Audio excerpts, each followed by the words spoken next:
Um casal de brasileiros estaria número o coração de um sofisticado esquema de lavagem de dinheiro que movimentou pelo menos 8,37 milhões de dólares, ou 27 milhões de reais, nos últimos 3 anos com o contrabando de pessoas especialmente brasileiros para os Estados Unidos, segundo documentos oficiais da polícia americana obtidos pela Notícias Brasil. Presos na semana passada em Miami, Eduardo Pereira, de 49 anos, e sua mulher, Marcia Thiago, de 48, seriam os responsáveis por lavar e introduzir no sistema bancário americano os lucros recebidos irregularmente por uma rede de coiotes, como são conhecidos os agentes ilegais que fazem o transporte internacional de migrantes em condições perigosas.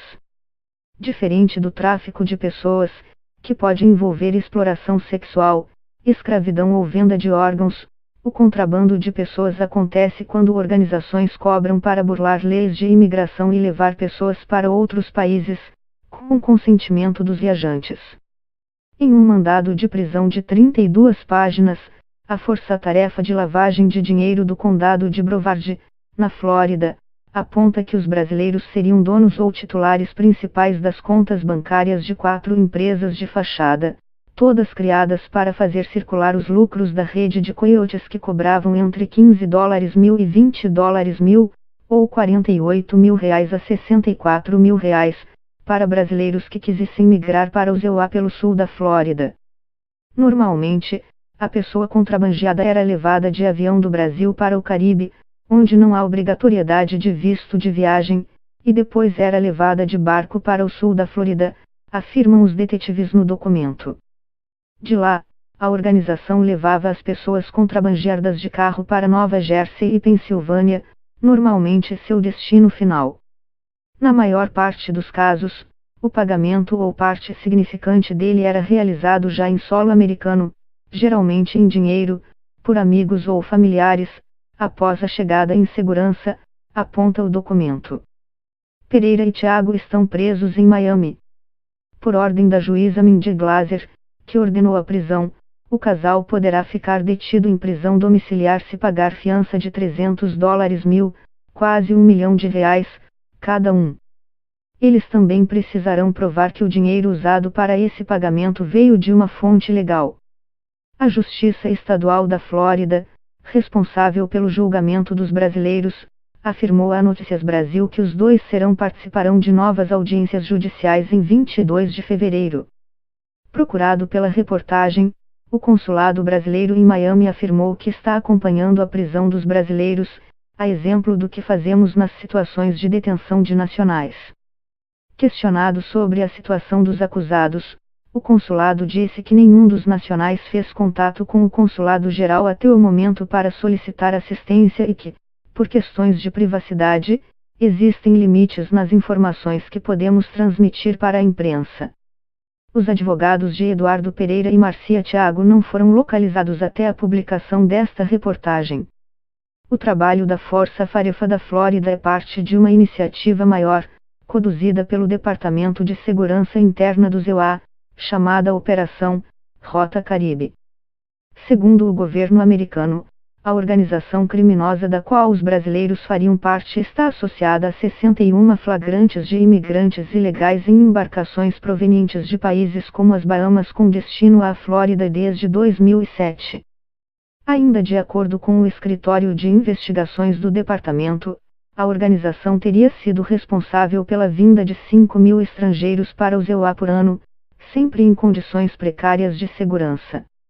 A reportagem, por telefone, um porta-voz do Departamento de Segurança Interna informou que a Rota Caribe é uma investigação em andamento e afirmou que o governo não comentará o caso até que todas as linhas de apuração sejam concluídas.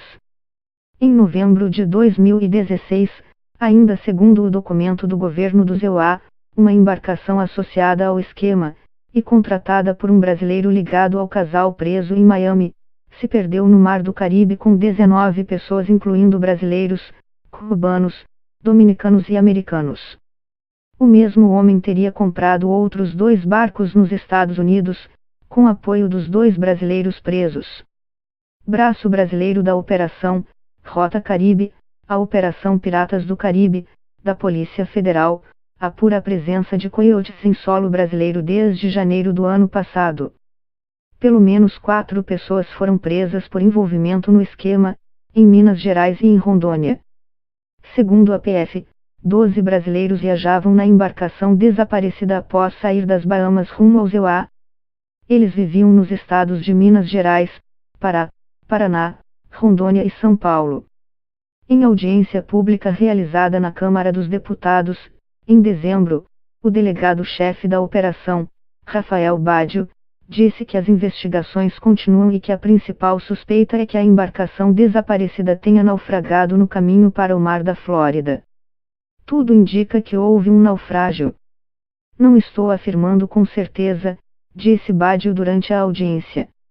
Uma comissão externa formada por 5 deputados acompanha as investigações sobre o caso em Brasília. A Notícias Brasil não conseguiu contato com o delegado da Polícia Federal Brasileira para comentar as prisões ligadas ao esquema nos Estados Unidos. Segundo a reportagem apurou, novos mandados de busca da Operação Piratas do Caribe estão previstos para as próximas semanas em estados da região amazônica. O objetivo é prender e desvendar a rede de contatos de coiotes associados à organização internacional em solo brasileiro. O esquema de contrabando humano, segundo a polícia americana, gerava uma grande quantidade de dinheiro vivo, que em seguida era lavada pelas empresas controladas pelo casal de brasileiros.